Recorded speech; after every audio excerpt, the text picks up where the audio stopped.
Democratic strategist Joel Rubin joining us now. Joel is also the former executive director for the American Jewish Congress. Hello, sir. Good morning. Rob, great to be with you. Good to see you in person. Let's start there for a quick second. What did, this is getting lesser play because the Obamas obviously sucked up all the oxygen in the room, predictably. Okay. But I did think that her husband, Doug, kind of took the first major step in personalizing her, because right now Kamala Harris is extremely famous, but not very well known, and there is a difference. How did that speech play in the room, and how did he walk the very thorny issue of his being Jewish in the light of what's going on between Israel and Gaza? Well, I think Doug Emhoff set the bar very high for all of us husbands out there. It was such a warm speech, and it was such a touching way to talk about her as a person.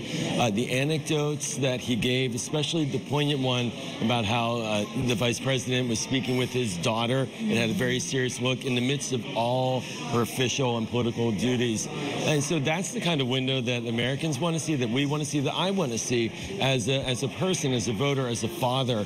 And then to segue to your question about anti-Semitism, Doug's experience in many ways mirrors the experience of the American Jewish community. He is a young father. He went to Jewish summer camp. He has seen the rise of anti-Semitism and hate speech across the board in this country. He's been the target of it.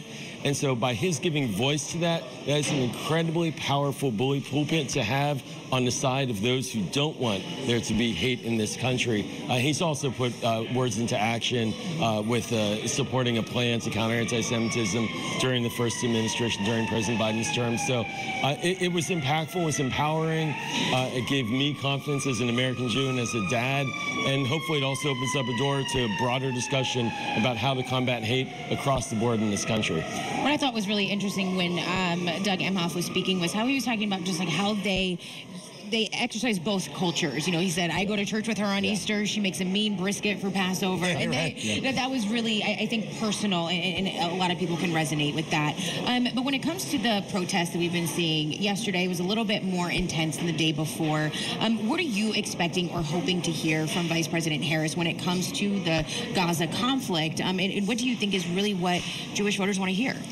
Yeah, you know, Alex, I feel first to your point about the way that he spoke about the blended family. That is such a quintessential American experience. And that's the top line here from a political and a human perspective, is that we're all Americans and we're diverse, and our diversity is what makes us a richer country. And the team that is now in place, the Harris team in particular, they are trying to make sure that they have an inclusive discussion with all segments of the party, and that includes the Palestinian activists and protesters who want there to be a ceasefire. The American Jewish community broadly wants there to be a ceasefire, and they want to see the hostages released. And that's the diplomatic dance that we don't control here in Chicago directly, that the administration is trying to achieve. And so in the interim, they are having discussions across the board with Jewish leaders, Palestinian leaders, bringing them into the tent, but they are rejecting the violent aspects on the outside when there are protests that go over the line. And I think that's the kind of language that we'll hear from the vice president. She already has shown us a window into that thinking. When in Washington, when Prime Minister Netanyahu was in D.C., there were very aggressive, ugly anti-Semitic protests, and she condemned them right away, while still calling for a two-state solution and Middle East peace. That's the balancing act that she's doing. So what then is different than what you said, than what President Biden has already said, that they can look forward to being different? I think tone matters in the Middle East. There's no magic bullet to resolving the challenges in the Middle East. This is not a brand new conflict. We've been looking at this for 7+ decades.